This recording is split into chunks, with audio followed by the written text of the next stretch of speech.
Exodus 38. They built the altar of burnt offering of acacia wood, 3 cubits high, it was square, 5 cubits long and 5 cubits wide. They made a horn at each of the 4 corners, so that the horns and the altar were of one piece, and they overlaid the altar with bronze. They made all its utensils of bronze, its pots, shovels, sprinkling bowls, meat forks and fire pans. They made a grating for the altar, a bronze network, to be under its ledge, halfway up the altar. They cast bronze rings to hold the poles for the 4 corners of the bronze grating. They made the poles of acacia wood and overlaid them with bronze. They inserted the poles into the ring so they would be on the sides of the altar for carrying it. They made it hollow, out of boards. They made the bronze basin and its bronze stand from the mirrors of the women who served at the entrance to the tent of meeting. Next they made the courtyard. The south side was 100 cubits long and had curtains of finely twisted linen, with 20 posts and 20 bronze bases, and with silver hooks and bands on the posts.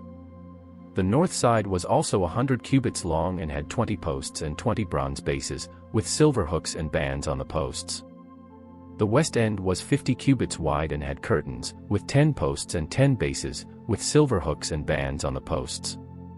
The east end, toward the sunrise, was also 50 cubits wide.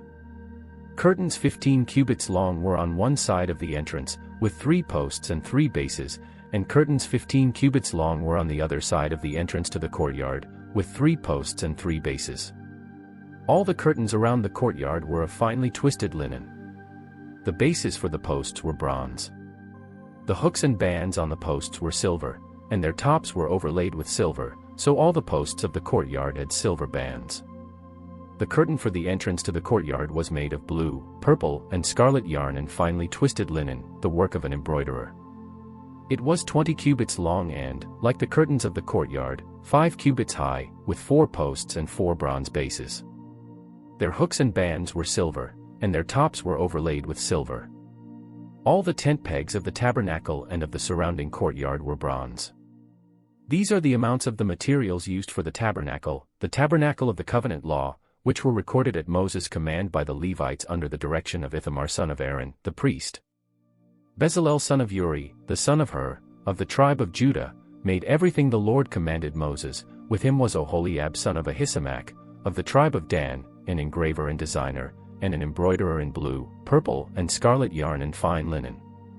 The total amount of the gold from the wave offering used for all the work on the sanctuary was 29 talents and 730 shekels, according to the sanctuary shekel. The silver obtained from those of the community who were counted in the census was 100 talents and 1,775 shekels, according to the sanctuary shekel, 1 beka per person, that is, half a shekel, according to the sanctuary shekel, from everyone who had crossed over to those counted, 20 years old or more, a total of 603,550 men. The 100 talents of silver were used to cast the bases for the sanctuary and for the curtain, 100 bases from the 100 talents, 1 talent for each base. They used the 1,775 shekels to make the hooks for the posts, to overlay the tops of the posts, and to make their bands. The bronze from the wave offering was 70 talents and 2,400 shekels. They used it to make the bases for the entrance to the tent of meeting, the bronze altar with its bronze grating and all its utensils, the bases for the surrounding courtyard and those for its entrance and all the tent pegs for the tabernacle and those for the surrounding courtyard.